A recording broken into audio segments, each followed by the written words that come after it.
Ndaliwa Amanda Myra Naga Chquabim Pasazum, Dakota Sioux Abbott, Nujaya Walastaguk, Naganil Bilawita Hazwin.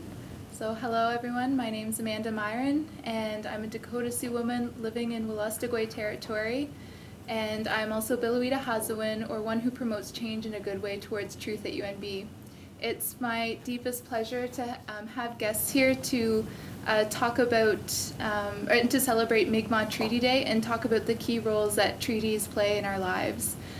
So we have here our President and Vice Chancellor, Dr. Paul Mazeral, our Wolastoqey Kachi Zagam, our Grand Chief, Spazagazip Pasazum, Ron Tremblay. We have elders from Elsie Booktook, Serena and Kenneth Francis.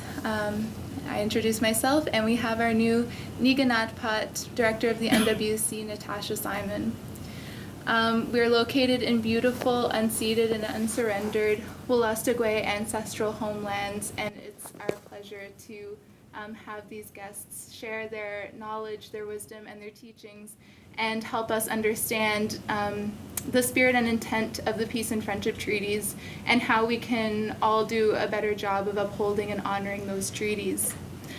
Mi'kmaq Treaty Day commemorates the key role of treaties in relationships between the Mi'kmaq Nation and the Crown, and the continuing importance of those treaties for Indigenous and non-Indigenous relations. The annual Mi'kmaq Treaty Day reaffirms the presence of the Mi'kmaq who've lived in Mi'kma'ki, which is unceded and unsurrendered Mi'kmaq homeland, since time immemorial. Mi'kmaq homelands span the Atlantic and Quebec provinces, and they've been here since time immemorial. So we welcome Grand Chief Ron Tremblay to open with words and a prayer.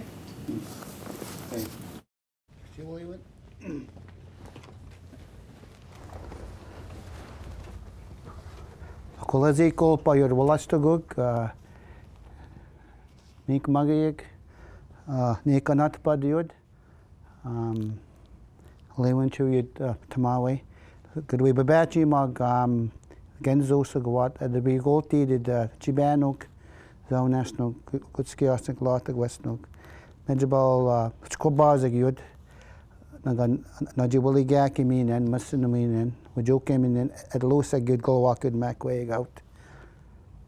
Could we Lazawaltamwa, Nigwis with Skik the Mig, Lewin Chuk for Mouse Wagon, the Gazemiliak upside Zamagwano, Zebel, Zibosi, Lopis Pamel, Zabegio.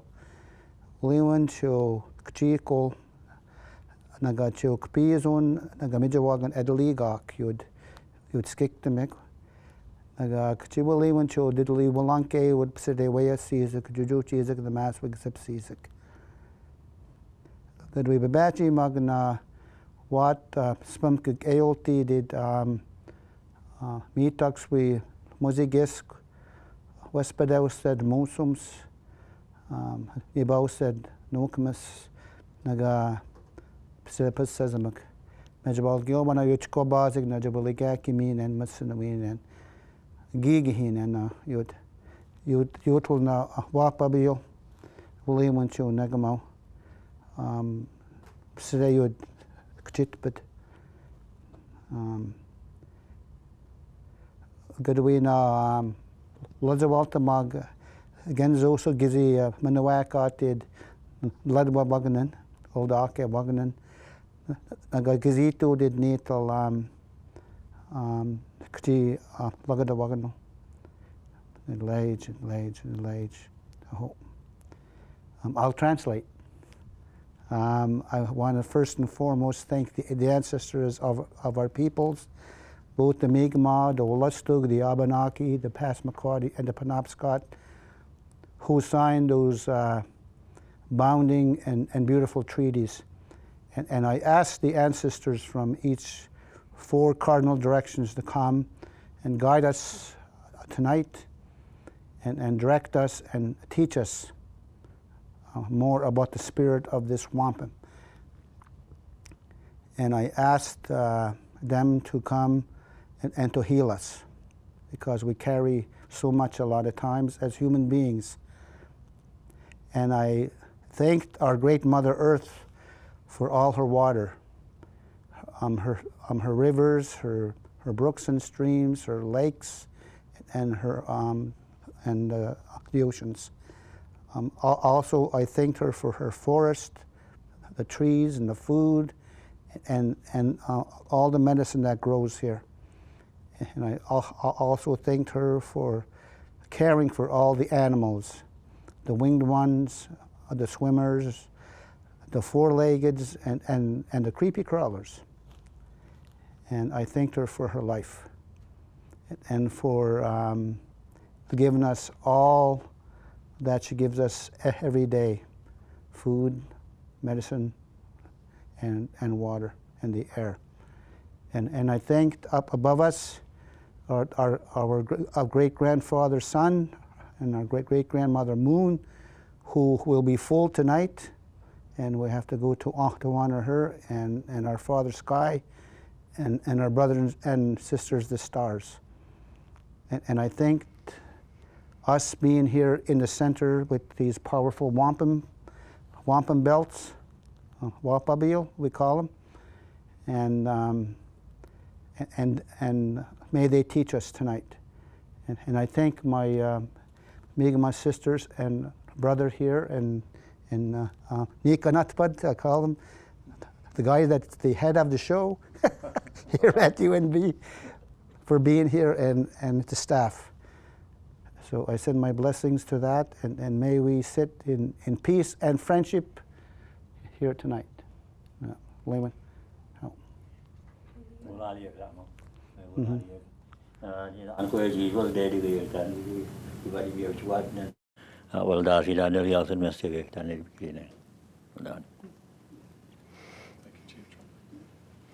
I just wanted to share a couple of these wampums before our beautiful guests here share about their beautiful wampums. This wampum belt was recreated by the Abenaki approximately 6 years ago. We went to join them in the first Webenaki Confederacy in their territory for over 150 years. So Jim Taylor's the gentleman's name who made the wampum, and one of the women there from the Abenakis created this. This is the this signifies the longhouse and the 5 Webenaki nations, and the pipe that joins us together. The pipe represents the female, which is the head, and the male. So it reconnects us as 2 spirits. And this one, this wampum here, is also made by the Abenaki, and this was specially created because one day the Haudenosaunee came to sit with us during the Confederacy, and that's the first time for over 250 years that these 2 confederacies met, and it was a powerful day. We discussed our unity and our peace and friendships again. So these are 2 longhouses here, and again the pipe, and that's the Abenaki longhouse there, and that's our 5 nations here, and that's their 1, 2, 3, 4, 5, 6, 7 nations from their confederacy. So this is a powerful belt that was gifted to us as the Wabanagi, the people of the dawn. So, Lehman. Oh. And have a beautiful full moon ceremony, Ron. Okay. I'll stick around for a little while. Okay. I've also forgotten to mention to the audience, because of COVID-19 restrictions, we are doing things a bit differently today.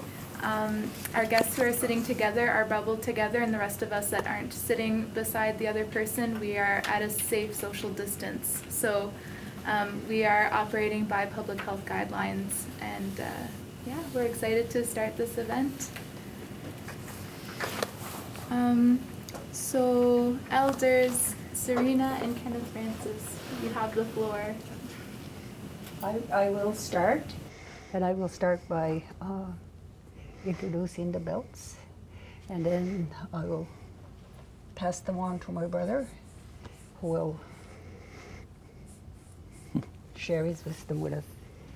I bought a number of different belts, and I bought them because it's really important to understand that Besides telling a story, they are a living document. And what we learn from there, we carry it forward. But because they are living documents and because we're of a different age, we're also responsible for creating new ones that map out what we've done so far and what we intend to do in the future. So I bought this because I know from the readings that I've done at Mi'kmaq and we're part of this. This is the great peace tree. And that when this was being created, they had sent runners to many directions, and they came to Nova Scotia. Two representatives from Nova Scotia went to this gathering as this was being developed. So we are all a part. I bought this because I think it's called a plate with one spoon, and basically it says that we all share. I would say this would be the first environmental act, and that was a thing that was signed between the nations. And we acknowledge that the earth, which is the one plate, we all depend on it. And the one spoon means that we only take what we need and leave the rest for the next guest. So this is a really important document. What I also brought was the 4 Webenaki belts. If there was a threat to our territory, this belt would go out, and it would signal to the 4 that there was trouble in our territory and we needed assistance. This belt was used when Sa'amo or an elder passed away, and this was sent with a runner to notify of the death. If the belt wasn't sent, a string was sent. It's the same thing. When peace was established, this was sent out, and this was to alert the people that there is peace and we're okay, and thank you for your help. This represents the 4 nations, and that was before, I think, the Abenaki. They had the 4. I explained a while ago that they're alive, and they help us to map our future. To honor that, I created this belt for my brother and tasked him with a task of bringing the nations back together again under the Webenaki Confederacy. And so that's his task, and that's his belt.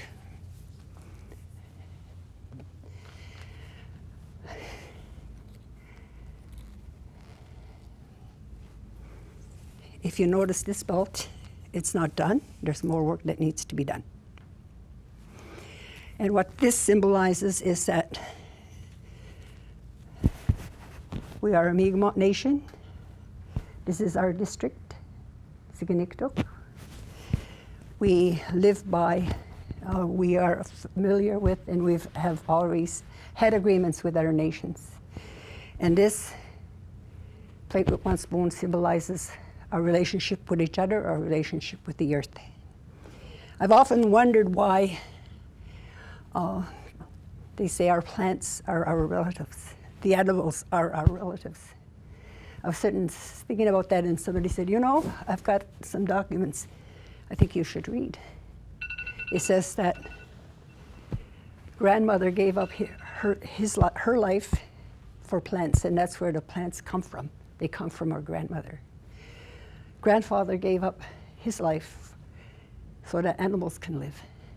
And so that's why we see them as relatives, because they come from us and we come from them.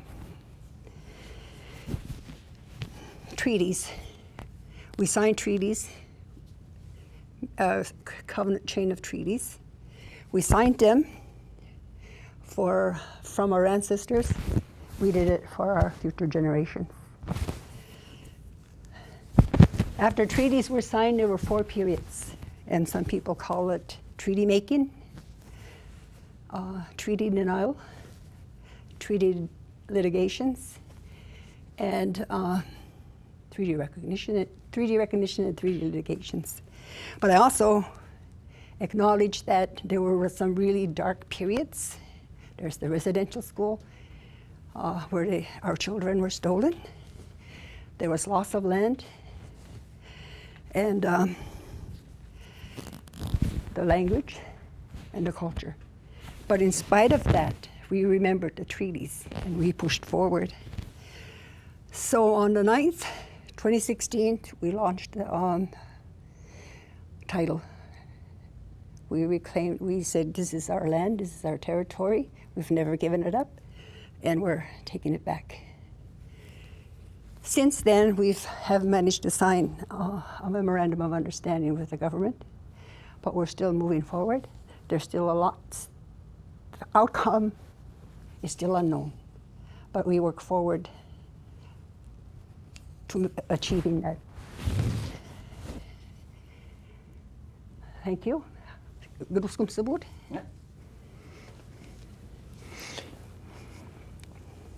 Walalyo. Okay, so I think I'm on the spotlight. I love that. Can I move over there just for comfort? Is that good? Well, those wampums are a really good introduction to what I want to talk about, and that's the treaties. If you look at the history, if you look at the representation that it gives us, it's a form of treaty. It's a form of recognition of treaties that we had with other nations. Those were our treaties with other nations. Malisit, Penabas, Makwadi, they were. And there were understandings, but the real important difference is they were common understandings. We weren't the only ones that knew about the treaty. We weren't the only ones that wanted to live by the treaty. We made sure everybody sitting around the circle understood what the treaties were about, understood what it said in those treaties, understood what those symbols represented. So to leave somebody out completely, totally in the dark and try to say that they're going to be maintaining that treaty is totally impossible. It's irrational. It doesn't make sense. To be a part of a treaty agreement that you're not willing to take part in, or even try to understand, or even acknowledge, or even send out knowledge about, is self-defeating. This is one of the wampums that we got from the Mohawk people. They came by on 1/34 back in 2013 when there was this big confrontation with SWN. They came and they brought a wampum representing the fact that they were behind us and that they were going to help us all the way. And he said, whenever you come back to the Mohawk territory, he said, you are more than welcome. He said, you just show this, and it's a pass, a guarantee. So I've held on to this with all my dear heart. I understand exactly what it represents. It's beadwork, and it's totally different. It's not a belt, but it's beadwork, wampum, and it represents a stage in my life where I can go back to that, look at that, and remember exactly what it represents and what it means to me. And this year that I wear, I got it from my daughter-in-law for Christmas present.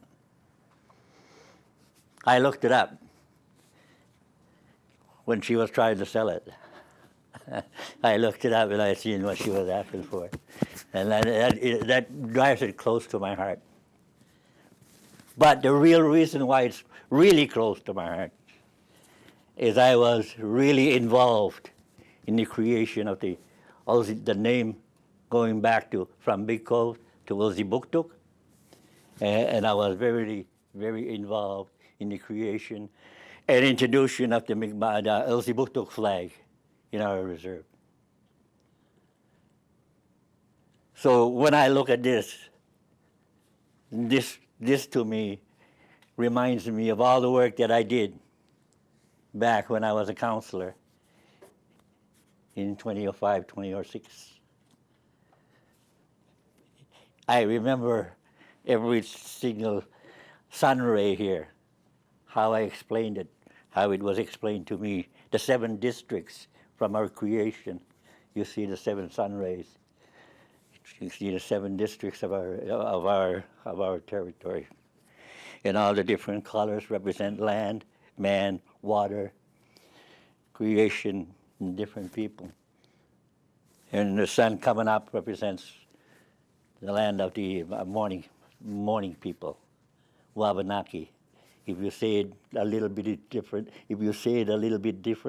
Wabanabi means you've been staying up all night. It applies greatly, used to apply greatly, very literally to me when I was a younger man. But that sort of gives you an idea of my history. And the reason why I want to talk about history and my own life, I want to talk about my life and what I've experienced on the reserve. The rhetoric that I went through to try to explain about the wampum belt is a reason why you need to have that background to be able to understand what it is that it's representing. And so when I talk about treaties, I thought those wampum belts sort of gave us an indication or a hint of what treaties were. But treaties were much more than that. As Native people, as Mi'kmaq people, and as Native people around us, we understood the significance of treaties, the significance of getting along with other nations, the significance of doing stuff together. We all created that circumstance where we could do that and be able to have treaties that meant treaties to each other. So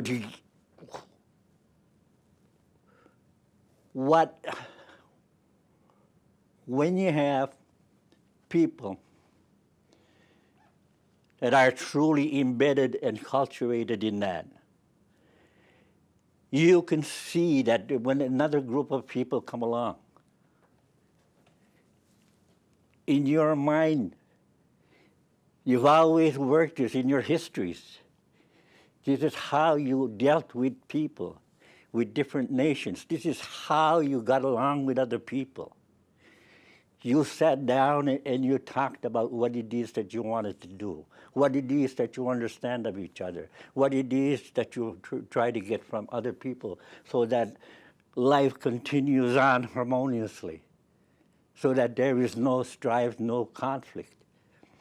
And in this, when I first started reading about treaties, and I'm thinking we were a nation, Mi'kmaq, like Member 2 could call up an army of 10,000 warriors, and they'd show up in a week. 100,000 warriors in a month. So that's in a month for them to be able to show up from all the way from Cape Breton and all the way up to Gaspé. So we were strong. We were ferocious. Nobody's going to walk over and take our land from us. We knew that. So I started to wonder, why did we sign treaties? Because in the ordinary history books, when you read the ordinary history books, Western civilization, you know why they made treaties. You understood why they made treaties. They were trying to kill each other off, and one of them decided that they've had enough, and let's cut this off and let's make treaties. Let's live in peace. That's an idea. That's the idea of the treaty part that we fail to understand.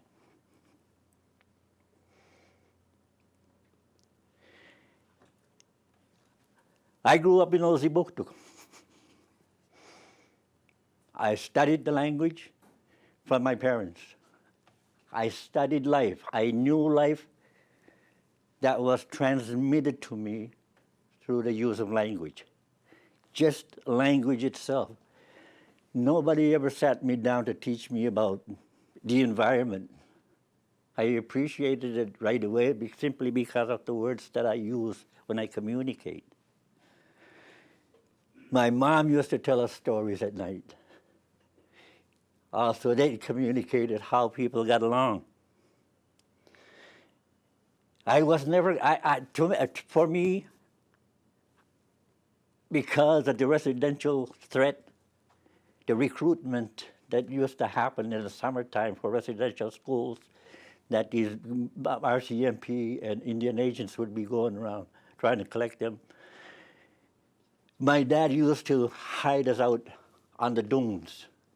Very first day when school was over, we were gone. We stayed out in the dunes all summer long. And from there, I learned very valuable lessons. I used to walk along the shore and pick up these little boxes. And I would try to fill them out because we were digging clams to make a living. I separated whatever I dug. I knew the money. There was no intention or no thought that anything that I earned was coming to me. I knew it was going to the family. But man, oh man, did I ever wanted to know how much I was contributing to the family. Even as a 7-year-old, 8 years old, you learn that.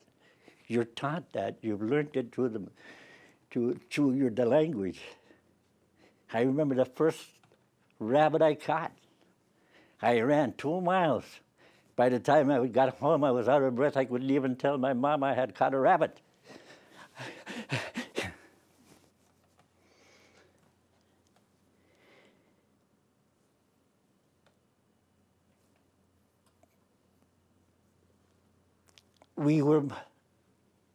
I started to learn that we were marginalized very early.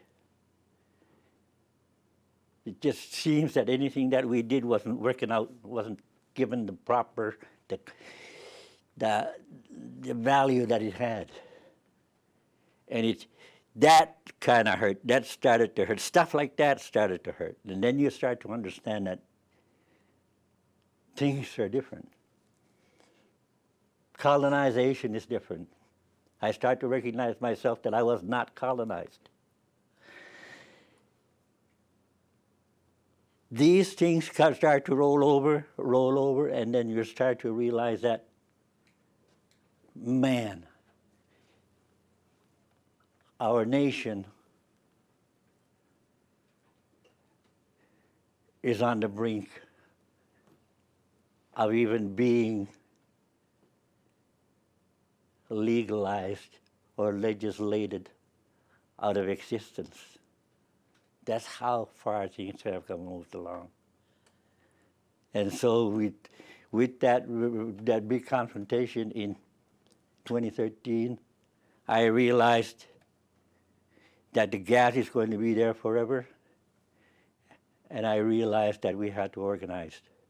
And I realized that first of all, we had to do the stuff that the government was more or less forcing us to do, whether we liked it or not.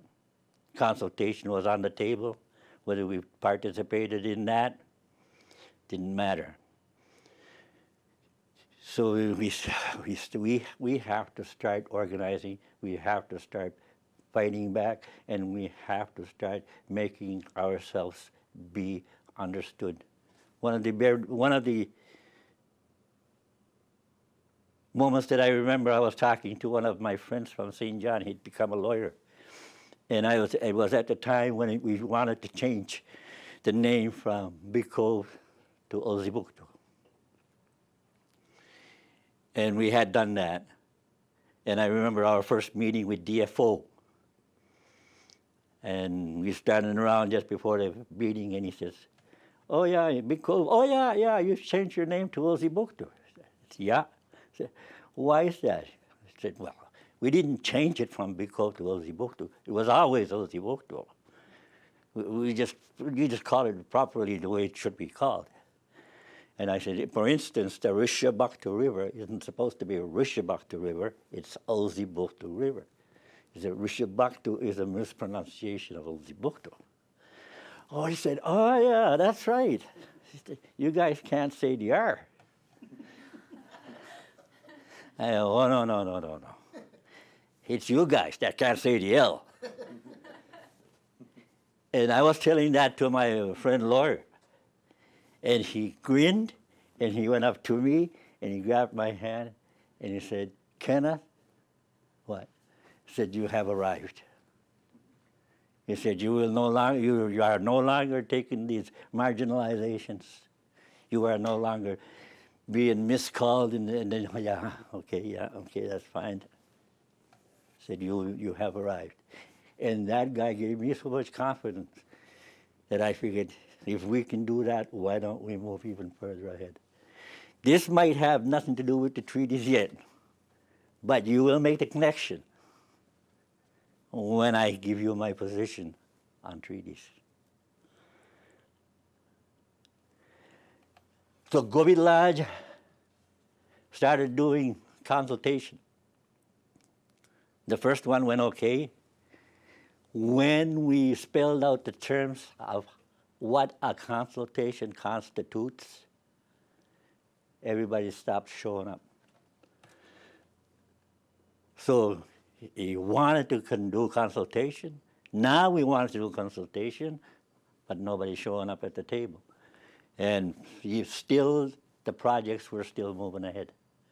And the only way we saw at the time to get them to the table was say, "Look we've had enough of this. The treaties won't force you to do anything. Maybe Aboriginal title will." And that's when we filed Aboriginal title. We've had no longer say, "This is our land. It doesn't belong to anybody else. It's our land. We have the right to benefit from it." The word in Mi'kmaq for ownership is al-sudum. Al-sudum. Sudum means determination. I make determination.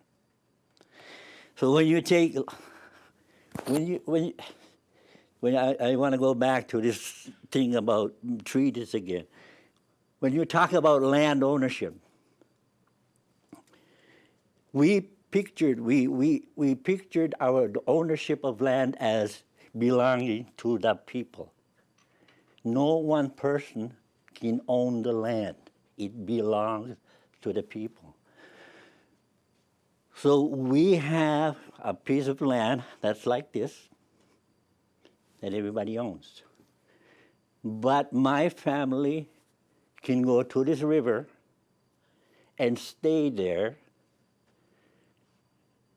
for the winter, make the living, kill the moose and stuff like that. So that's a layer of. So now you got two layers of ownership: the land that everybody owns, and now this land that you own or use in the wintertime. But also when you move away, and in the summertime somebody comes along and wants to do something else on that land, he's allowed to do that. So you've got three layers of ownership of land. And you can continue to pile those things on top. But basically at the very bottom, it's still everybody else's Aboriginal land. When we sign treaties, and this is, you won't be able to quote me on this, I'm not the authority, but my speculation is, on top of our ability to want to get along with people, we imagined those treaties to work the same way. Nobody could go around and start laying claim on a fence. This is my land. That's my land. Nobody's going to take it. There's a piece of land here that belongs to you. You've got a deed. Now nobody can touch it. By the time he realized what was happening, it was too late.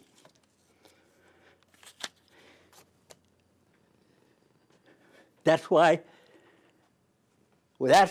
my argument, if I was going to court today, I would use that argument, and this crazy nonsense about taxes only applying to reserves is utter nonsense. Because to me, when I'm here, it might be Woolastogo's land, but I'm still on Aboriginal land. When I go to Moncton and buy at Walmart, they might claim that they own the land, the province might claim they own the land, but I'm there, and at that moment, while I'm standing on that piece of ground, it's Aboriginal land. Everywhere I go, it's Aboriginal land. So when I buy tax exempt free, I shouldn't have to be standing on the reserve and hire somebody to take it to the reserve to be able to say that now it's tax exempt free. It's utter nonsense, all stemming from lack of understanding of treaties and lack of understanding of Aboriginal title.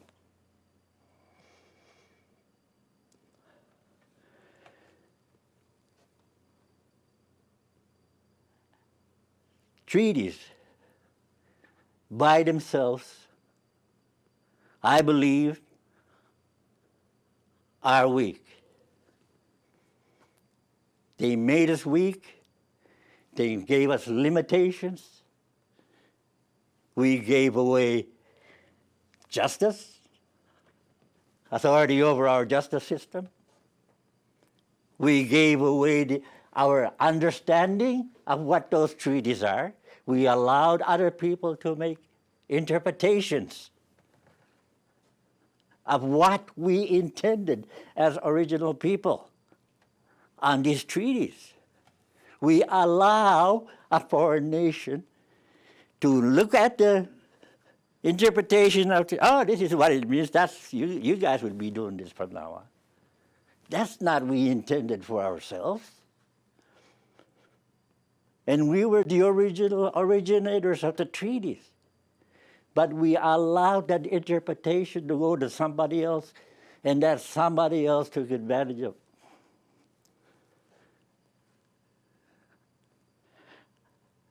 Our treaties have been used against us. The government of New Brunswick has over and over again used those same treaties against us. You see it now happening in Digby. We have to go to Digby and get into a fight to actually try to convince people that it's our right, which we gave away that interpretation to somebody else to try to figure out, oh, you can't fish there, you can't fish there, you can't fish this time of the year. What's the matter with you guys? Yes, we can. It's all right. We've been here for, some say now, 16,000, 17,000 years. We understand the land. We understand conservation. We know what conservation is. We've lived here. We don't need to ask. We don't need to say that, oh, but we'll have to not, we cannot fish this time of year. What? We cannot fish?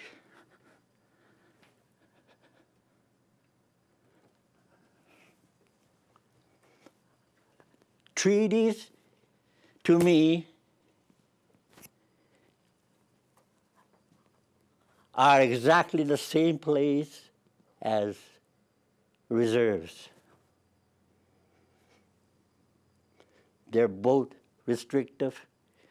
They're both interpreted in a way that wasn't meant to be.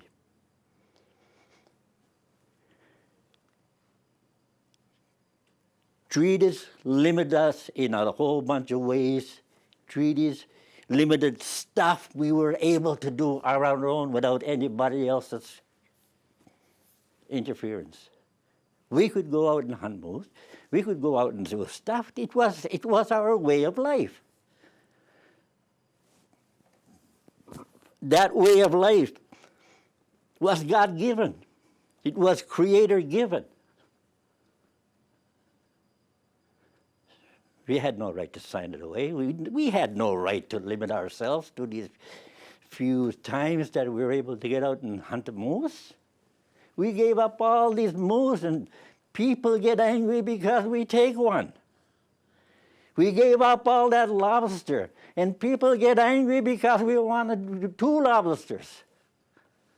Holy man! When I go back to talking about wampums, everybody understood what it meant to do that. When we go talk about treaties, nobody wants to understand about treaties.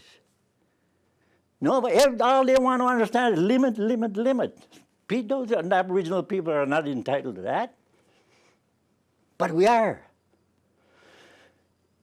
Reserves, but I have to give some kind of credence to treaties because they did save us. Might be mine. And I compare it to reserves because they did the same thing. It limited us. It put us in a box where we don't have enough land of any kind of resources to be able to do anything. We can't make a living out of a small acreage that we have. And people ask us, why are you guys so poor? They never add that. You own all this land. But for all the damage that reserves have done, there are some parts of it that did help. To me, the language would have been extinct a long time ago if it hadn't been for the reserves. And that's the extent of the good. But it does have that good. I think our reserve, our culture, our understanding of the environment, and our language would have been gone a long time ago if we hadn't been able to segregate ourselves and live somewhere else for that period of time. And that's the same thing with treaties. They put us through the hardest part of history, where we were at the brink of extinction. Daniel Paul said when he was doing his book on We Were Not the Savages, 1,400 Mi'kmaq left. 1,400. That's how close we came to extinction.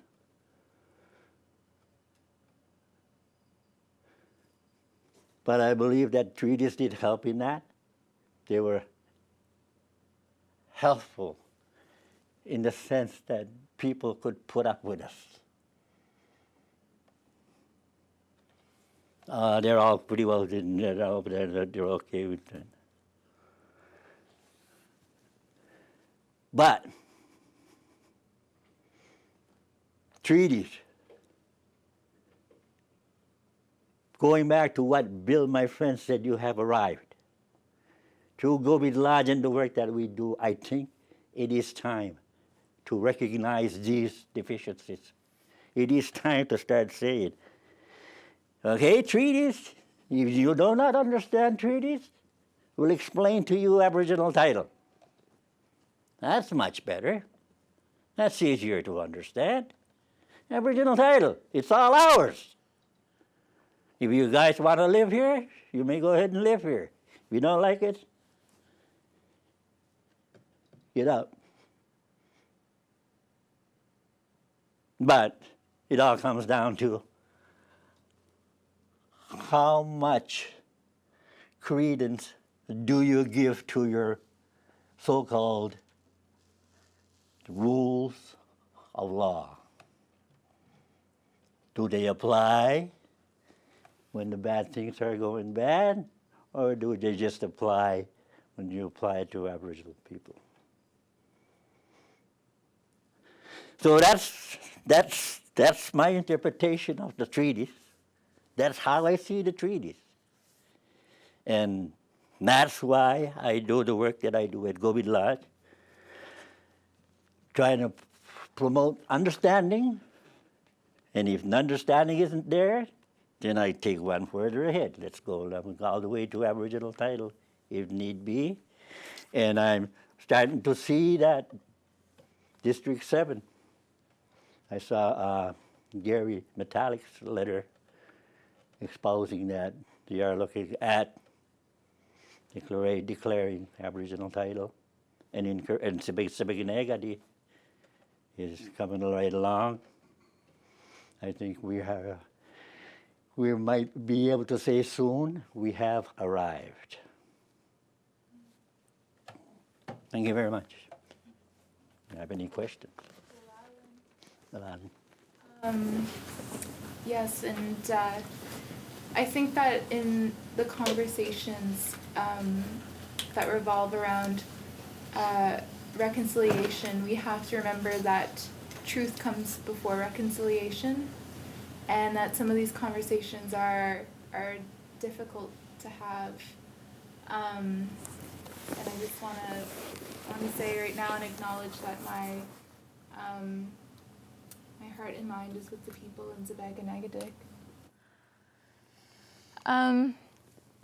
So I would like to invite President Dr. Mazaral to say a few words. Thank you, Amanda, for that introduction. Good evening, everybody. Welcome to UNB, and welcome to everybody who's joining us online. I particularly want to thank Wolastoqey Grand Chief Spaza Gazet Posazam Ron Tremblay for your opening prayer and remarks. They were profound, and we really deeply appreciate them. I also want to thank Elders Serena and Kenneth Francis for your presentations. Serena, I very much enjoyed how you took us through the significance of these wampum belts, and they're very powerful, so thank you for that. Kenneth, thank you. You're a hard man to follow, so your presentation was very powerful, and thank you. I learned a lot from it. So, as Amanda says, these working towards truth, this is a really important set of understandings we need to work toward. So in recognition of UNB's commitment to equity, diversity, and inclusion, I am delighted that we're able to host this event on UNB with all of you joining us here and at home. This is the first event, the President-sponsored event that we've putting on to elevate these discussions around Indigenous voices and Black voices. These dialogues, the UNB dialogues on race and diversity, are really meant to raise awareness, greater awareness across the community of the issues that are affecting important members of our community who need to have their voices heard and to need to have the issues brought forward to raise greater understanding and awareness. That's why I'm here, to help put my voice to your voices to raise them up. Because I agree with you, Kenneth, we need more understanding toward truth. It is our contention as a university community that we are uniquely placed to enable, indeed to propel, a critical dialogue and discussion on issues of race, gender, equity, inclusion, truth and reconciliation, as well as treaties and Aboriginal title. These are very important to your community, they're important to our community. We need to be working on this pathway.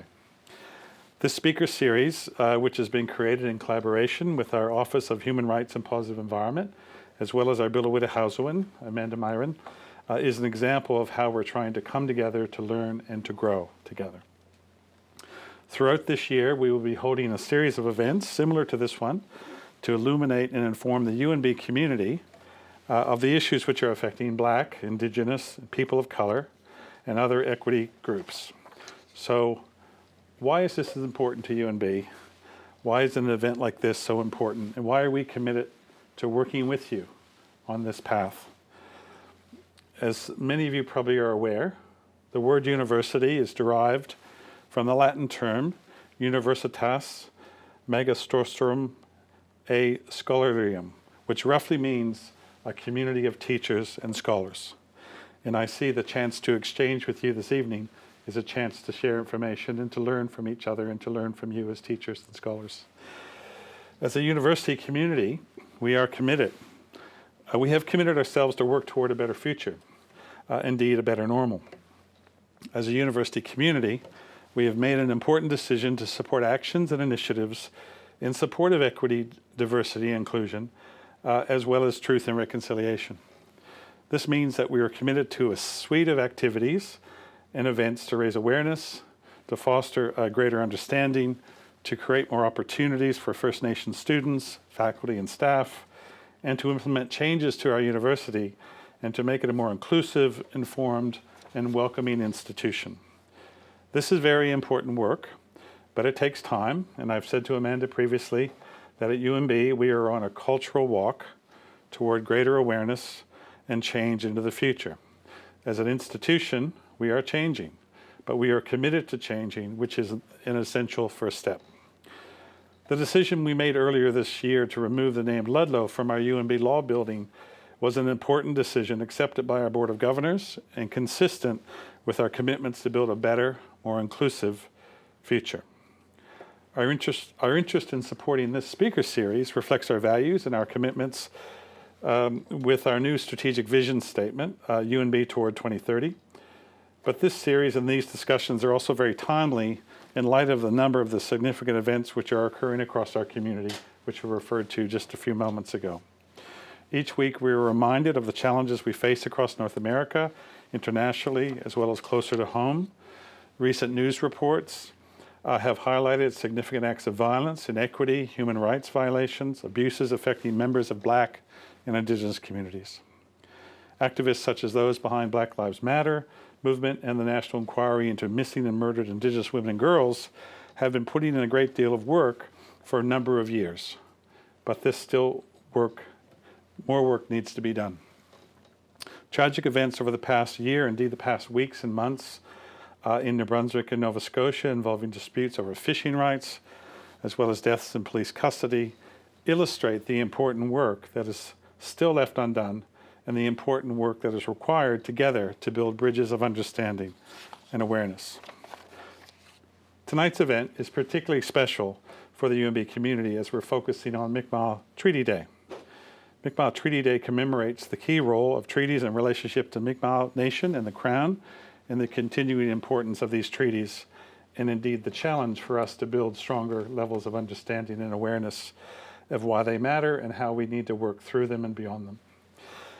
As many of you know, Treaty Day is an annual ceremony that reaffirms the presence of Mi'kmaq who have lived in Mi'kma'ki since time immemorial.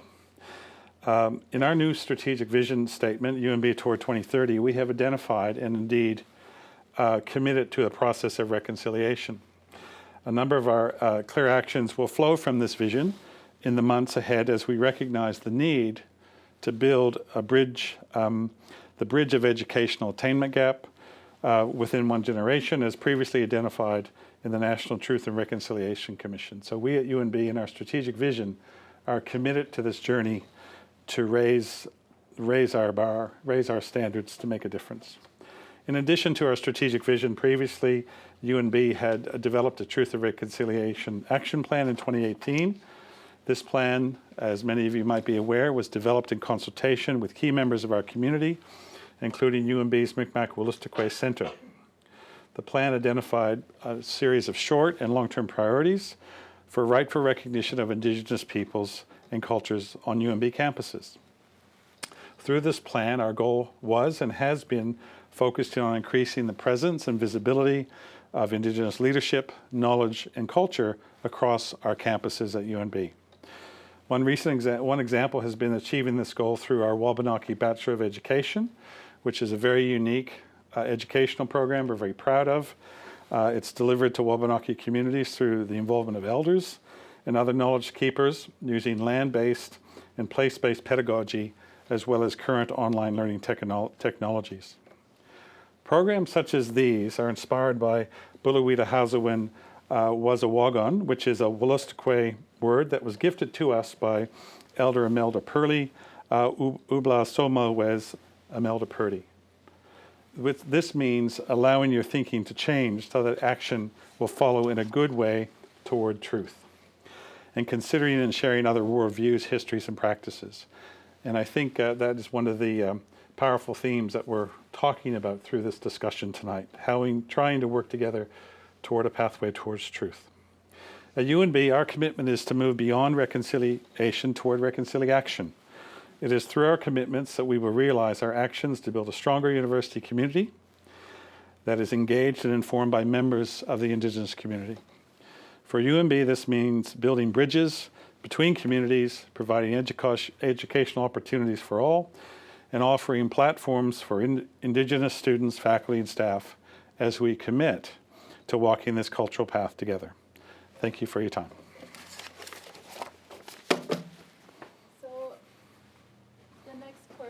Of this Mi'kmaq Treaty Day event is to facilitate a community conversation. So at this time, the Q&A will open up for our members of the UNB community to ask questions to our guests. But while you are populating your questions, we are, Niganatpat, Natasha, Simon, and I will be asking some questions that will kind of foster a shared understanding of the answers and how treaties play an important role in our lives. So I will begin with the Uptich Kinamil. To you, Ron.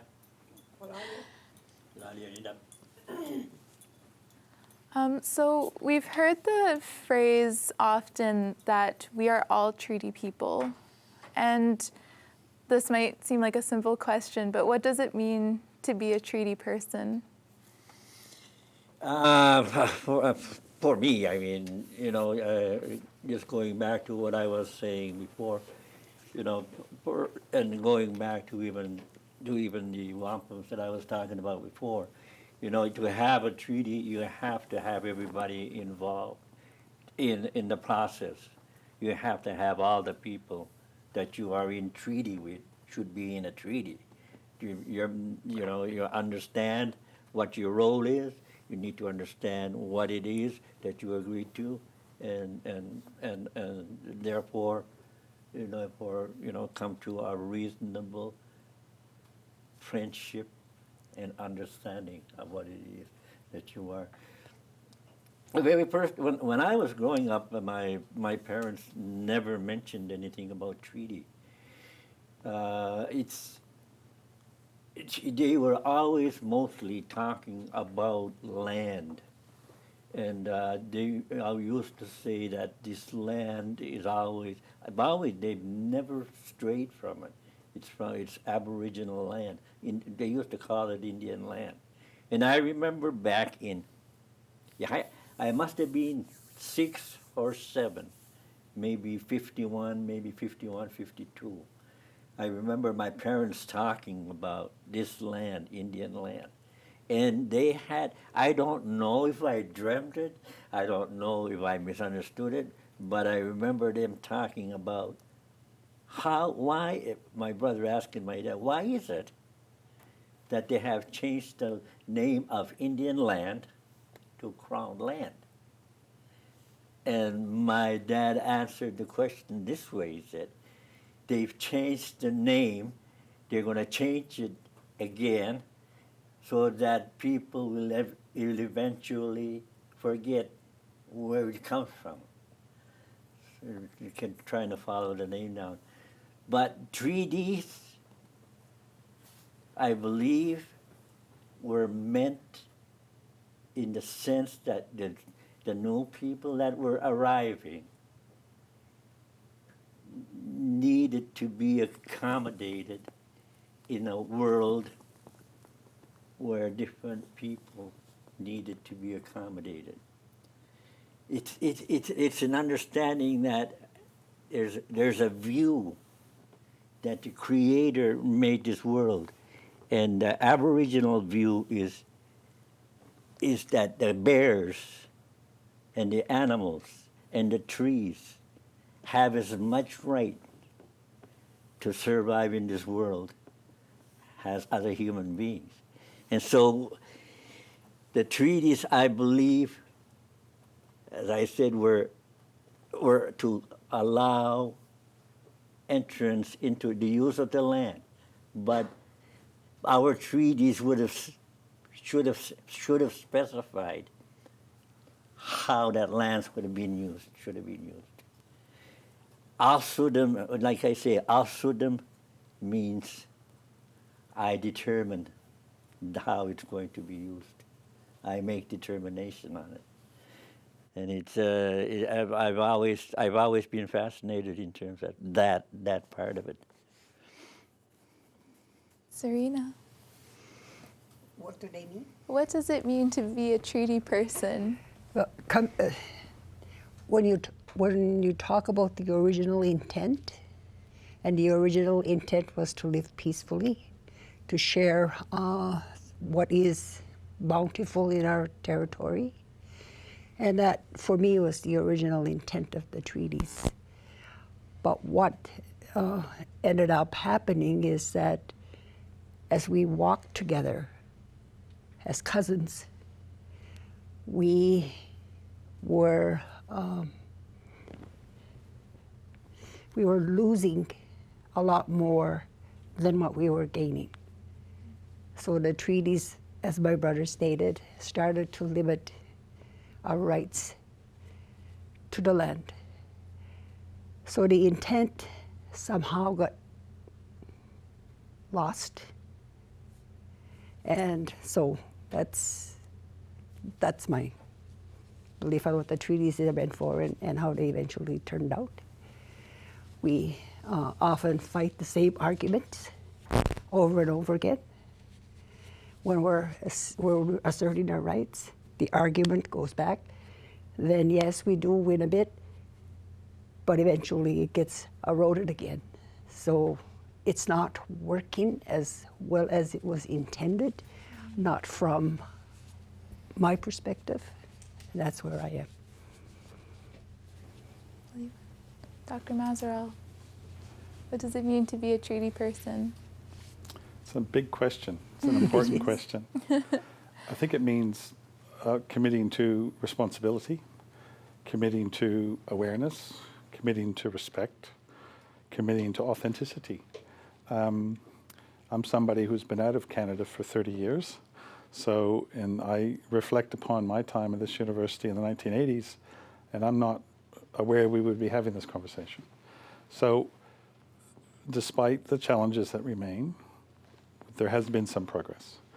But in terms of what treaties mean, as a university leader, it means that we have a responsibility to further education. And I think if we're talking about awareness and understanding and respect and authenticity, we have to recognize that a lot of people aren't aware of this history. And so that means we have to look inward to say, well, what are we doing as a community, as an institution, because we're an institution that likes to build knowledge, likes to disseminate knowledge, likes to translate knowledge, wants to inspire people, but we need to recognize there's lots of knowledge gaps. So what can we do as an institution is to foster better understanding, better education, better knowledge, so that we're better informed, so that we can be better treaty people committing to these treaties. And I think it's a major challenge for our education systems generally. What are people learning when they're 6 and 7 and 8 years old? How do they have a better understanding and appreciation and respect and authenticity about what happened hundreds of years ago? So I think it's a challenge to us to say, we can do better, we must do better. Did you want to answer the question? Of course. All right. I mean, I think it has to do with being committed to maintaining and fostering all our relations. And so the animate and the inanimate, which is what I'd like to, can I ask a question quickly? When I've been learning the Mi'kmaq language, and one of the very difficult things to understand is animate and inanimate words.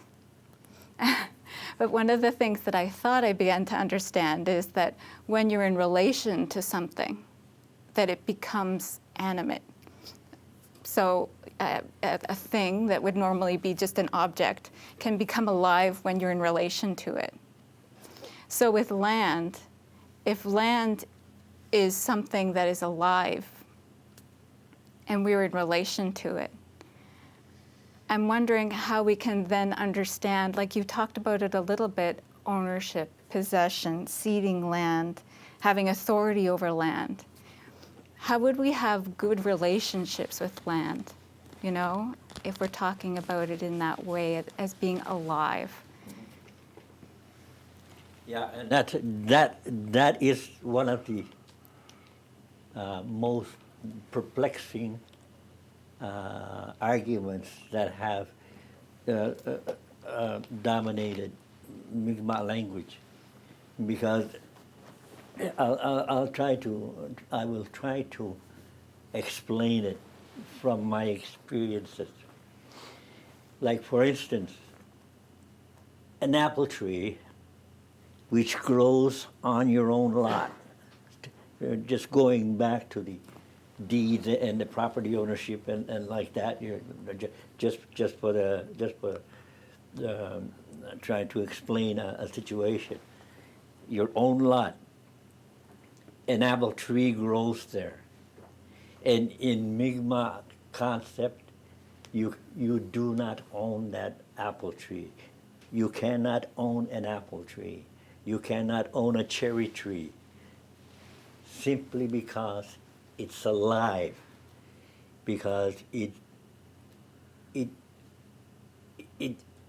is fed by the Creator. It's alive, and it makes up its own mind whether it's going to have apples, when it's time for it to give apples, when it's time for it to shed apples, when it's time for it to. So it's regarded as being alive, and you cannot claim ownership over it. Apples you can. You can.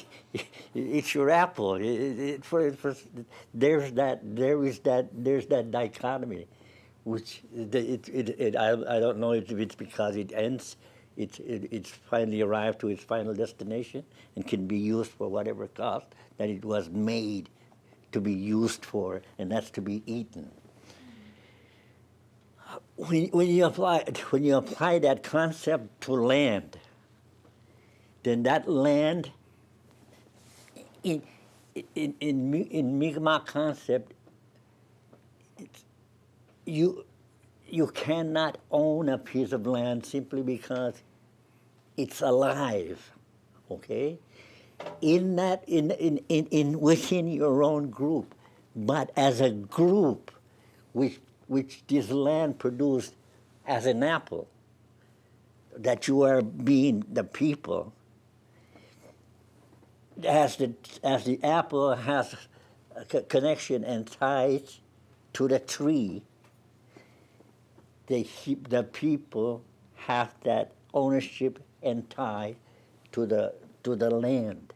And so Seattle says it's not ours to give, it's not ours to sell, but it's ours to use, and it's ours to be buried in, and it's ours to determine how it would be used for the benefit of the people. That's the concept that is really, really hard. When the Europeans came, ownership was, you put a line there, mark it all off, set out a piece of paper, it's yours. And nobody can touch it. But in Mi'kmaq, I can take my wigwam, put it over there, use it for every possible reason that I might want to use it for, claim exclusivity for it. Even other people will give me exclusivity, but it's still not mine, but it belongs to the people. And it's a really hard concept when you have that colonial concept of ownership. Then that imagery is hard to really convey, but you can feel it here.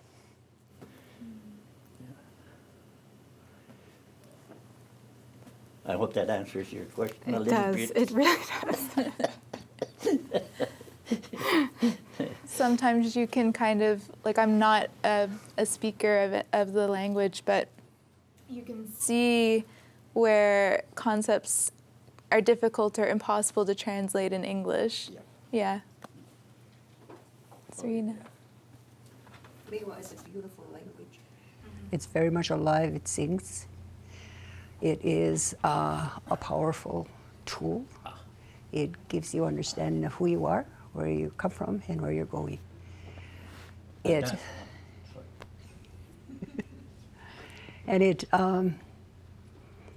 it's very well structured. I have never seen a language as well structured as the Mi'kmaq is. So you can, it's verb-based, of course. If a verb can be conjugated into 300 and odd some different forms. So that's awesome, and that it's very precise, it's very clear. There's no confusion to what you're talking about. There's no confusion to your intent. Yeah, and I've explained it to high school students and people when I'm talking. When I use English words, I use words to express an idea. When in Mi'kmaq, the words talk to me, like they explain to me and what it is that, it's amazing, like how closely connected to the environment that we are. You take the Maduas, for instance, is porcupine. Porcupine, when you say porcupine, Maduas is Madu climber, is hardly a climber, very poor climber. And you'll see, if you're driving around, you'll see him on a pole, on a tree, and it's just right, it's not even kind of just hanging, right? But Gobi, it's the way it sits. Gobi is sitting. Gobi is sitting. The tidal bore, that tidal bore is called the suegao. It's like with night, when you pull up your blanket. Suegadon blanket, suegadon, tuan. You're pulling up your blanket. Suegao. Like when you get into that, then when you hear of a place and the word that it's called that place, then automatically you can picture it real easy what that place looks like just by the name. Like when the first time I ever heard Bijibugek, which is Quishapuquack, the real pronunciation is Bijibugek. The very first time I heard it, I think maybe about 5, 6 years old, my dad was saying he was going to go up there and pick blueberries, and in my mind, the imagery in my mind was this beautiful river growing. This is the image that comes, a river that grows into the woods, so that you don't know where the river ends and the forest begins. It's all tied together like that. When I was when we went to a trip in 91 across Canada, we had a convoy of 15 cars. We stopped in Quebec during that big Oka confrontation, and the helicopters were flying all over the place. The RCMP picked us up about 25 miles outside of Montreal. But anyways, that night we did a ceremony in the sweat lodge, in that longhouse. And then after the longhouse, we went down to a shore and we were doing a dance. And like the ceremony was so intense that when I was dancing, I was looking at my feet, and I couldn't tell when my foot ended and the sand began. It was an amazing feeling. And then just to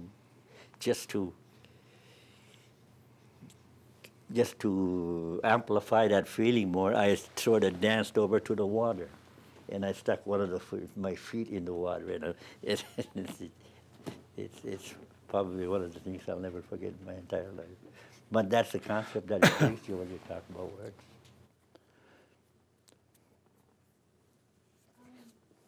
As a society, because we're speaking to a wide audience, as a society, how do we move from symbolic gestures? And I think a lot of us know the critiques about territorial acknowledgements when they're kind of used as an end goal. How do we move from symbolic gestures to structural changes that are needed to honor treaty relationships between Indigenous and non-Indigenous peoples? And this is going back to what I said previously. You know, we've been here 15,000 years. We've had a society that was really well established and versed in the environment. We're going into a place where that's going to be essential. Everybody knows that we're headed to a cliff that we're going to fall off of. This climate change is going to wipe out a lot of people. And if we as a society do not stop and try to understand each other and look for people that are strong in certain areas of doing things, people that are really committed to doing what's really right in right areas, then we can successfully get there. My society did not have a outright dictator or a chief. Our leaders were born amongst us and recognized for certain attributes. If I wanted to go hunting and wanted to make sure I killed a moose, I knew exactly who I was going with. If I wanted to be able to pick enough blueberries to last me a winter, I knew the exact person that was going to get me there. So that leadership roles changed as the world's changed, as the seasons changed. And I think as society, I think we need to really, really start looking at doing that. It's good that we try to have one boss be the cure-all for everything. But that's not ever going to happen. We need to listen to people. We need to understand the inner character and the strength of human beings that will get us there. I know my people are well educated. I know they have capabilities that are really strong. And I know that we can do as well in any society, in any job, in any construction, as long as we're not marginalized. If we continue to be marginalized, then that is the really hard thing to get over. You look, and I have to say this, but you see, it's just so mind-boggling when you look at my people and you look at the people that are being reverenced or revered for something that they did. My people did extraordinary things, and yet you don't see any recognition. You travel all over Mi'kmaq, and you'll never see any one man being honored for something that he has done. And I know of people that have done really great things. When they were talking about changing pictures on $10 bills, $5 bills, $1, $5, $20 bills, I thought the first person that's going to be one of those changes would be an Aboriginal people. Had no doubts about it. First person that's going to be Aboriginal. We got pound maker, we got people, we got Mi'kmaq. I know of Mi'kmaq people that deserve that to be on the money. You know, marginalization.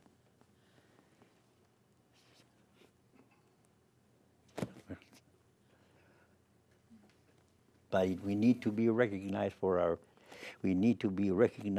our talents, for our visions, for our outlooks, and be used in that area to be able to get over this climate change that's coming at us head on.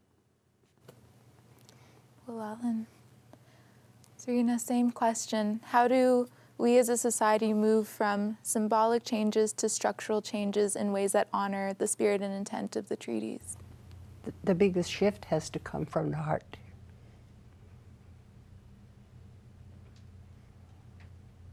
So there needs to be a shift there.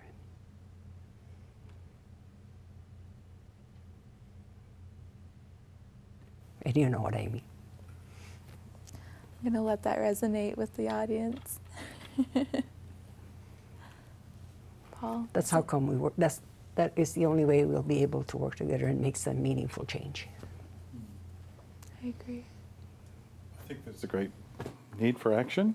I do still think symbols matter, but the issue is to make sure that symbols don't become tokenistic, is I think what you're recognizing, because for many individuals there's still that pathway of understanding and what do the symbols mean, why are the land acknowledgements important, and how does that become a lever for more action. And I do think we do need to think about actions that foster structural changes. And so, I mean, I'm an educationalist, so I think education is crucial. I've mentioned that before. But if we're talking about the pillars of structural change that will enable progress and renewal and celebration, it's the need for education, it's the need for awareness, it's the need for leadership. You mentioned that, Kenneth. Getting the right leaders, it's a need for the right policies. And if we're talking about supporting structural change, it's educational reform, it's health reform, it's economic reform, it's housing reform, it's criminal justice reform. I think it's those 5 institutional changes which would enable more progress for our Indigenous men and women and children and everybody else to understand that they're right for progress and self-determination. So I think it's a journey, but it does have education and awareness and tolerance at its core, but also as levers to better policy, better leadership, better awareness, and more champions to celebrate this important work.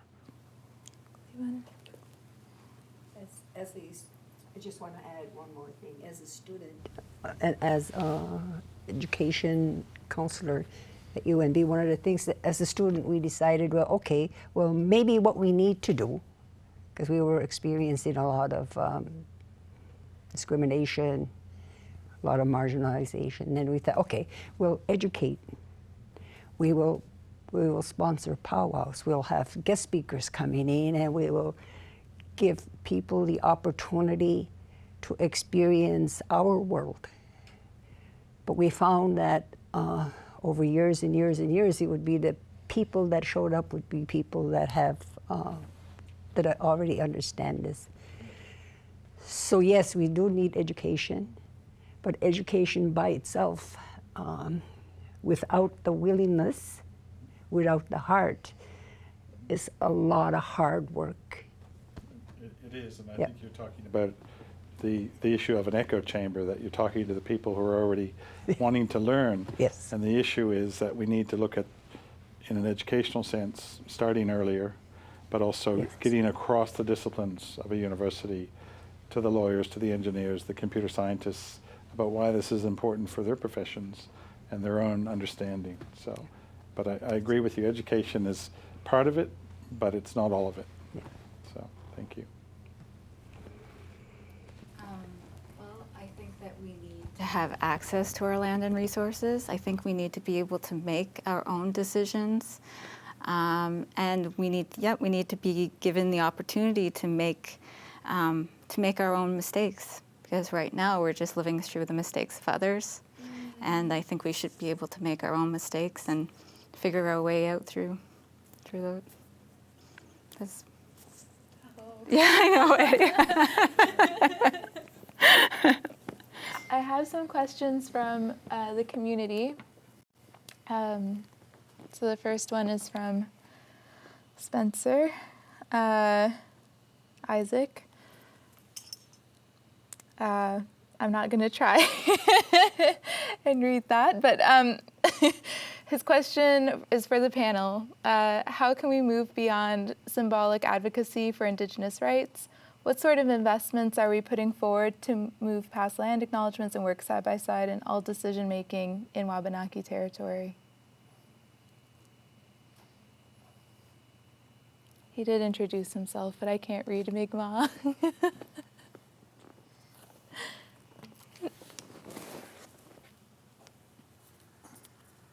There.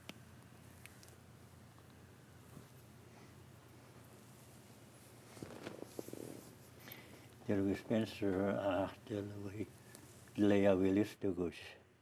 Because Namaz University of New Brunswick, we Jordan, on Louisian, Italy. Thank you. I don't have my glasses. Okay. I need them. I can barely, it's so small. But she's from Listagosh. What sort of investments are we putting forward to work side by side in all decision-making in Webenaki territory? I was just, I did some work with Albert Marshall about 5 weeks ago when we were talking about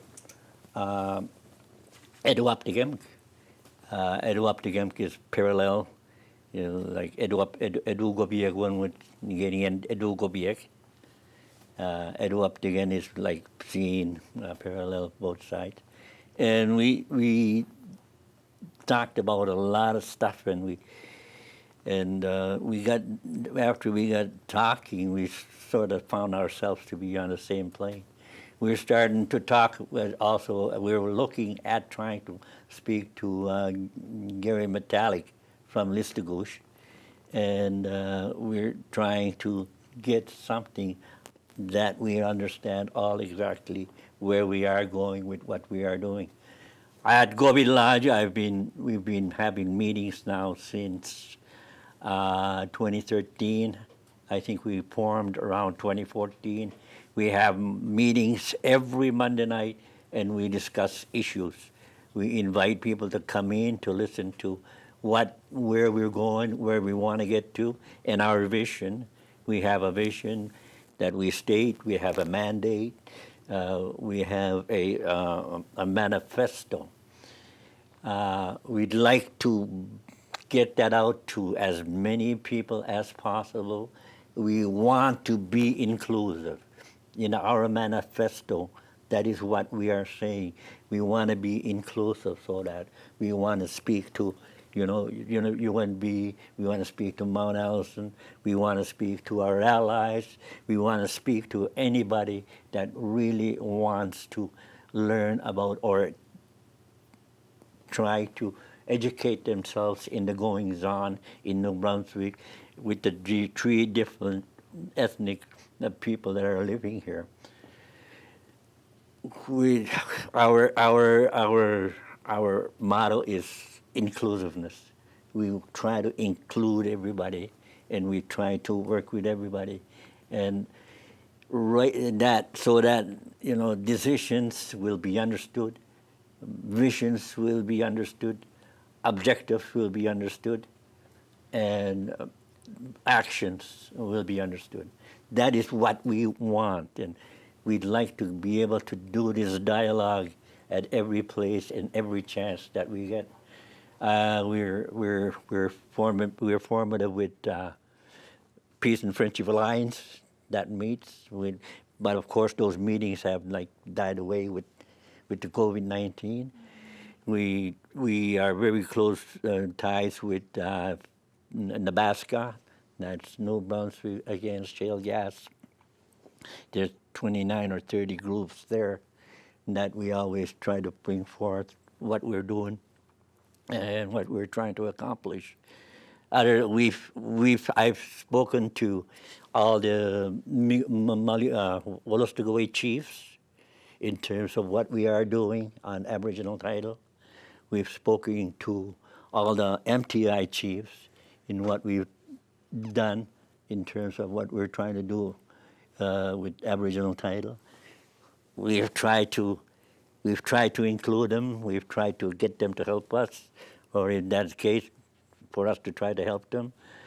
The work is hard. There's a lot of work there. There's a lot of work that needs to be accomplished, but I as an elder have committed to do as much as I can for as long as I can. I know that our work won't be reachable in 25 years, but hopefully I'll be around. That's my goal. The longer I work on this, the younger it makes me feel, and the more crystal clear that I can see where we're going to end up with this. And I would dearly love a lot of young Aboriginal people coming up, going through universities to get caught up with what's going on in Ozibuktuk. I want to quote Gary Metallic just sent out a letter, a statement, which I really thoroughly enjoyed. He says, Ozibuktuk has taken a very bold step. And, that sort of gives me another the stamina to be able to work another 10. So it's those things that I would love to be able to transfer to the younger people coming up and understand exactly what it is that is happening, and all to work together as one.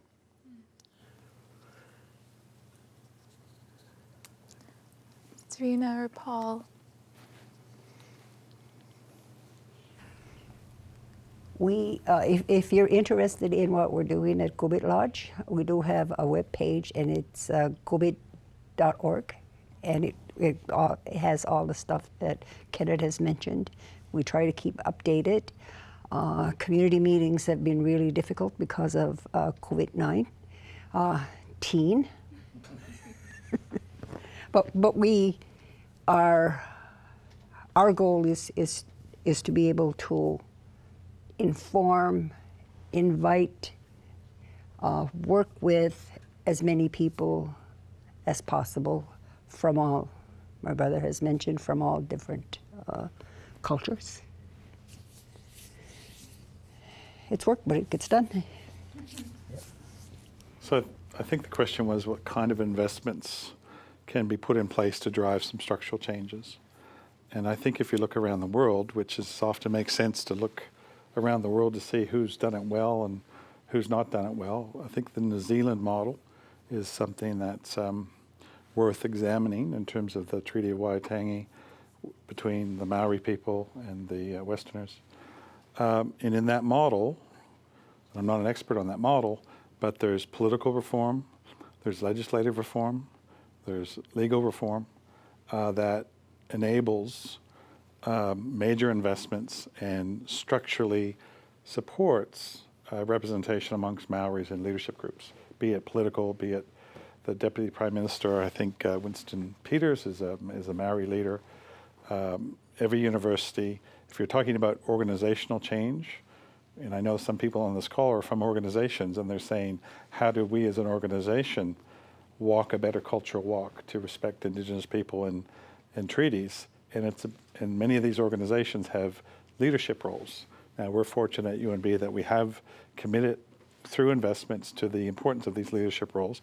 There's more work we need to do, but I do think that's a model for other organizations. If you have Indigenous First Nations leadership that can help inform people who need informed about how we can improve as an organization, then we will be helping to inspire First Nations graduates who will become teachers and nurses and engineers and lawyers, and then they can inspire generations. But I think there are some models out there that could be looked at in terms of political reform, investments in legislative reform, and also leadership and organizational leaders that say, hey, this is important. We need to invest to support our own awareness and our progress as an organization. So.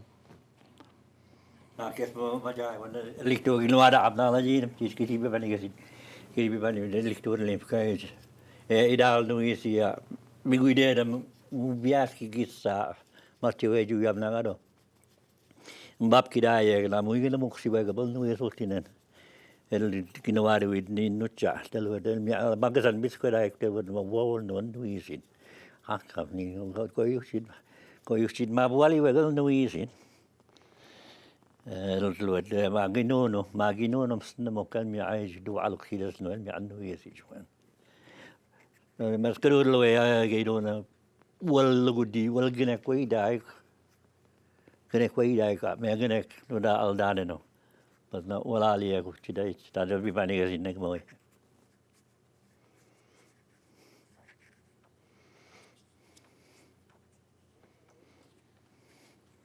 We have a question from Becca.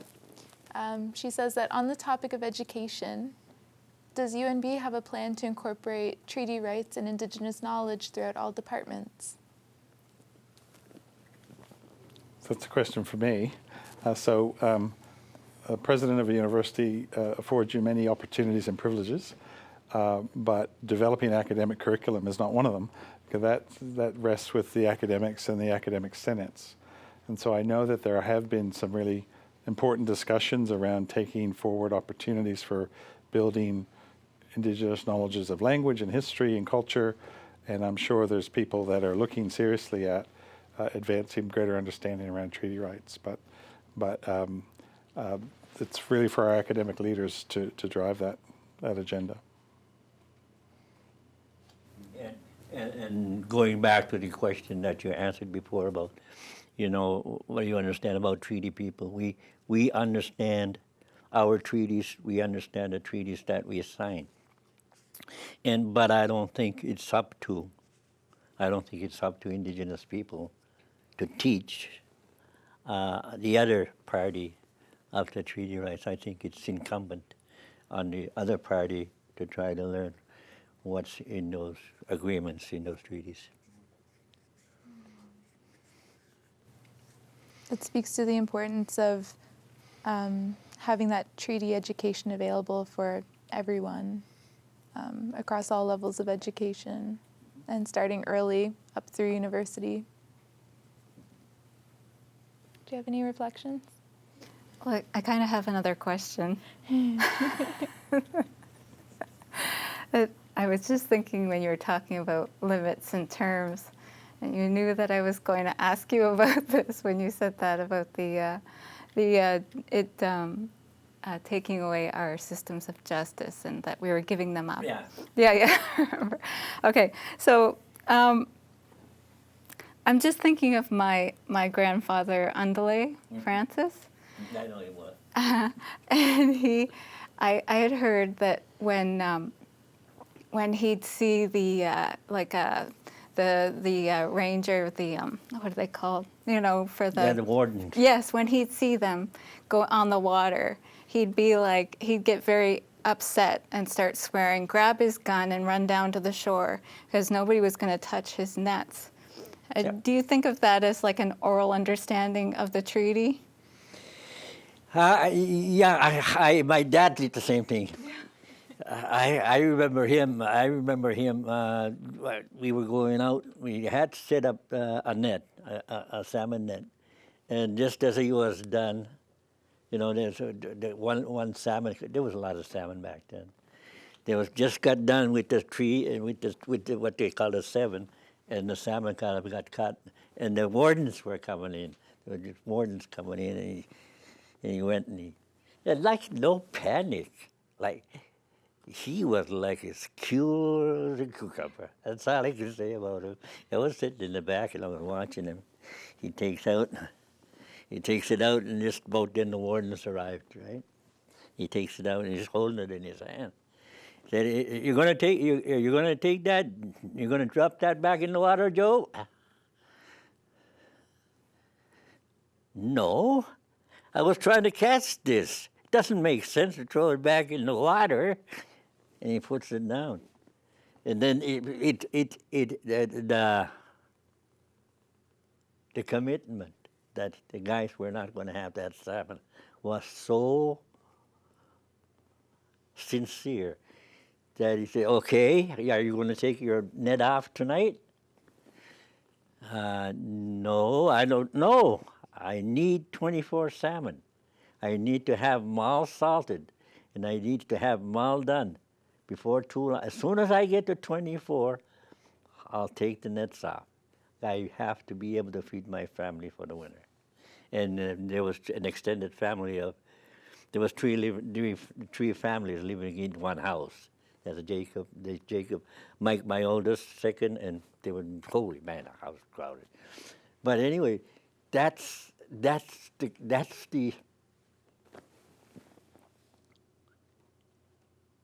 the understanding that they had about treaties, is that they were within their rights. They knew it, and they were willing to go to battle for it. The calm resignation that they were willing to go and fight for that right. I've seen it many times. The wardens back up. Martin Francis was another one. This is the one that I have to tell. He gets caught upriver, past the main river bridge, about 5 miles upriver. He was fishing illegally with a dory. And so he said, "You're going to take your net. We're going to have to take you downtown. We're going to have to book you and take you downtown." So his dory, they hook up the dory, and you know dories, the way dories are made. So he takes his net and pulls it up to the front, and he sits in the front. So when they're towing him, the boat goes this way for the longest time, swings back this way. And like they couldn't take a chance on drowning him, right? By the time they got to the front of those big coves, the Vilsibuktur now, they just had enough of them. They just let them go. They just let them go. And those are, you call that passive resistance. They knew how to do that. It was a marvel to look at.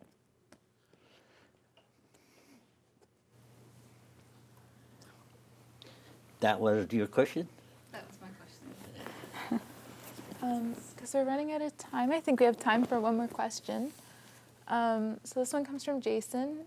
He says that UNB has made some important steps toward truth and maybe reconciliation.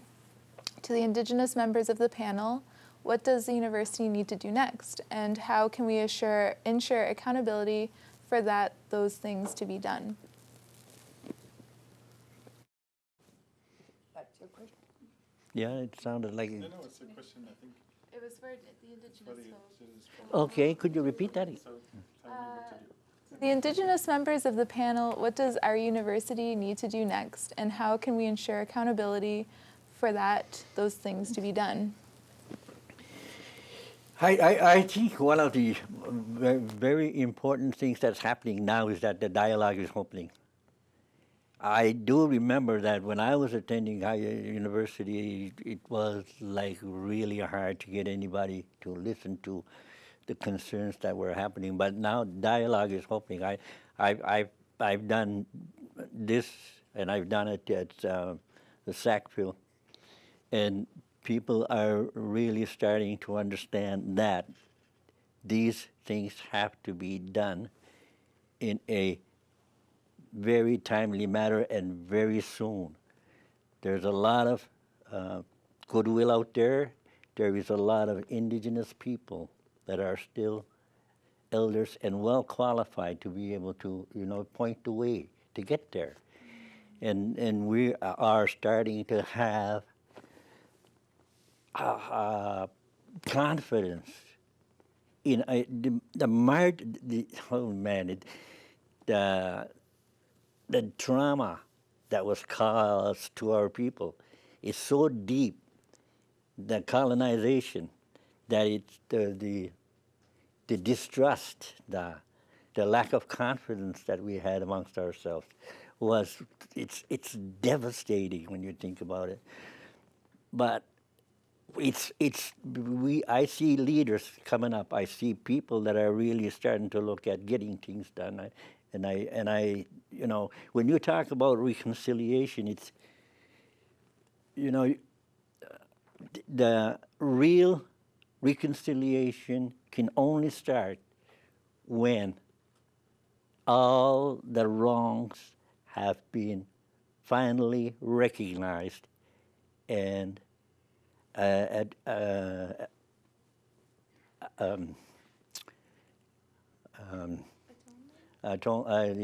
being like try to fix, like try accommodation to try to fix. To me, for the longest period of time, there was this feeling that, even though the government said we wanted to reconciliate, the government might be able to reconciliate, but there's a lot of people that really don't want to because they don't understand the significance, the hurt, the harm that was done. A lot of people will want to say that it never happened. A lot of people will say that they didn't know it happened. But reconciliation has to start with recognition, and it has to deal with everything. You see, reconciliation now is regarded as coming just from residential schools, okay? But it has to do with the laws of land, the laws of culture, the laws of language, all the way down to, everything. But if you try to limit to residential schools, then it's almost like, you go into I invite you into my house, you stay for a week, and then you invite somebody else, and now after a while, I'm overwhelmed. And then finally, you don't even have any room for me anymore, so you chuck me out. And I'm on the outside, you guys looking out from the inside, and I'm the only one outside, and it's cold. And you start to feel, well, holy shit, we should maybe ask him to come back. Come on. I'm going to do reconciliation, all right? Come back. I'm really, really sorry about, kicking you out and kicking you in the ass and throwing you out. Okay, I'm fine. That's great. Can I go back in? Oh no, that's not that's not the reconciliation. I'm only reconciliating for kicking you in the ass. I'm not reconciliating for taking up all this land. It has to be total. It has to be total, and that has to be recognized. Am I asking for too much? No. I used to think that, my people used to think that, holy gee, we shouldn't be asking for this, we shouldn't be asking for that. Yeah, hell yeah. We should be asking for everything. This is all our land. This is where God granted us. When we get sideswapped for a couple of lobsters, that's when it's on the wrong side. No reconciliation there. But, when back in 1975, one of the professors at St. Thomas was speaking about this issue, and I remember it so freaking well. And he said, we owe, his name was Mason, Professor Mason, was an anthropologist. And he said, we owe the native people here in Canada so much, and we know it, that we don't even want to see it and recognize it because we'll never be able to pay it all. My answer is this, and I talk about it. What about the guy who buys a brand new car and he takes it home, but the payments are too high so he cannot pay it all? Does he just keep it? No. You pay as much as you can, and you try to keep it. But fact that you cannot pay it all doesn't mean you shouldn't even try.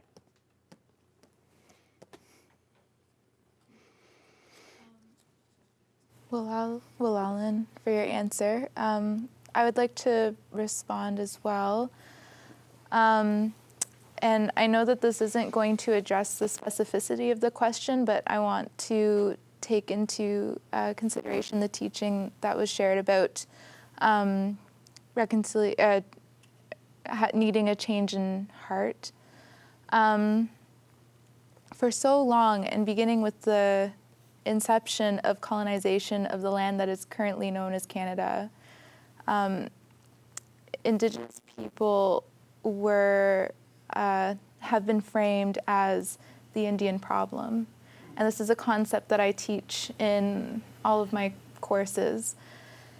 And the thought that Indigenous people were the Indian problem is the reason for the formation of oppressive legislation such as the Indian Act, the formation of reservations, of Indian residential schools and day schools. These were all mechanisms to try to forcibly remove Indigenous peoples from our lands and assimilate us into Euro-Canadian society. And I think that I think sometimes that idea of fixing the Indian problem remains pervasive today, and it places problems back on Indigenous students. And it's been a teaching of mine from elders in Webenaki territory that every person is born with an inherent gift. And it is our responsibility as older people and engaging in seventh generation thinking, it's our responsibility to nurture and nourish that gift. And I think the challenge with educational institutions across the board, those that are built from Western foundations, is that our Indigenous young people walk through these doors and these systems oppress their gifts. And instead our Indigenous children, youth and young adults are seen as a problem to be fixed. And that's a really old colonial mentality that I think we need to change. And so I think that there's a series of policies, of processes, of education that needs to happen so that Indigenous knowledge systems, Indigenous relationships to land, Indigenous languages, and our young people are properly recognized and honored for the strengths that we have. And I was reflecting yesterday on Orange Shirt Day, which recognizes the intergenerational effects of Indian residential schools and day schools, as well as the experiences of survivors and their families and communities. And I was telling my friend, I feel more and more confused on this day because as I get older, I witness more and more injustices experienced by Indigenous peoples, and it kind of compounds the other. And the one thing that I grab onto is that we are still here. Over 500 years of assaults against the land, against our people, against language, against culture, our systems. We like I see Indigenous children being so like grounded and find strength in their identity now more than I ever have. And my friend, my dear Anita Besk, Caitlin Copage, who works here at UMB, she said that we are like wild roses. And apparently, whenever a wild rose is cut off, the roots grow deeper and stronger. And I thought that that was such a beautiful teaching that I think can resonate with the work that in all of the fields that we do with Gopit Lodge, as a leader of the university, as one who's trying to promote change, is that we need to debunk this idea and flip the idea on its head that there's an Indian problem, because there isn't an Indian problem. We're wild roses. So Waliwan, Walaliuk, Msit Nogama, Ach, Soon Dwanabamek, and thank you for joining us.